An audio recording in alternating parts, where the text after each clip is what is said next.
Sur les 500 députés nationaux qui comptent la Chambre basse du Parlement, 490 ont pris part à cette séance, témoignant de l'intérêt majeur accordé à cette question politique et institutionnelle. Au terme des échanges, la motion de défiance initiée par les députés nationaux Ladi Angoutikala a finalement été rejetée à la suite d'une motion incidente soulevée par l'honorable Gary Sakata. Ce dernier a relevé plusieurs irrégularités ayant émaillé la rédaction et la procédure entourant la dite motion, estimant que celle-ci ne permettait pas la poursuite normale de son examen en plénière. Dans un climat marqué par des vifs débats et des positions parfois opposées, la conduite des travaux par les speakers de la Chambre basse du Parlement a été caractérisée par une volonté affirmée de faire respecter les principes d'équilibre, d'impartialité et de stricte observance des procédures parlementaires. En acceptant que la motion soit débattue devant la représentation nationale avant que les questions de recevabilité ne soient tranchées, Aimé Boji Sangara a tenu à se positionner au milieu du village. À travers cette plénière, l'Assemblée nationale réaffirme ainsi que les débats démocratiques,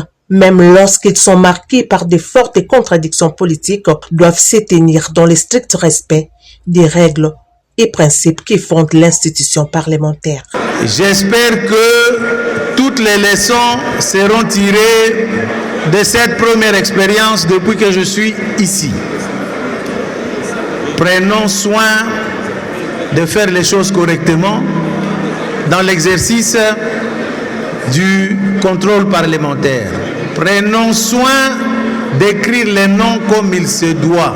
En ouverture de cette même plénière, les députés ont également abordé une question orale avec débat adressée au ministre de l'Industrie Justin Kalumba Mwanangongo par l'honorable Loti Kalikwela. Au centre, la situation préoccupante de la société textile de Kisangani Soteski, aujourd'hui confrontée à un outil de production vétuste et à de sérieuses difficultés financières.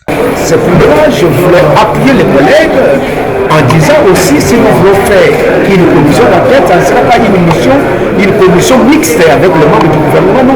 Nous partons pour contrôler le membre du gouvernement. À travers cette interpellation, la représentation nationale rappelle l'urgence de la relance des entreprises publiques stratégiques, un enjeu clé pour l'économie nationale.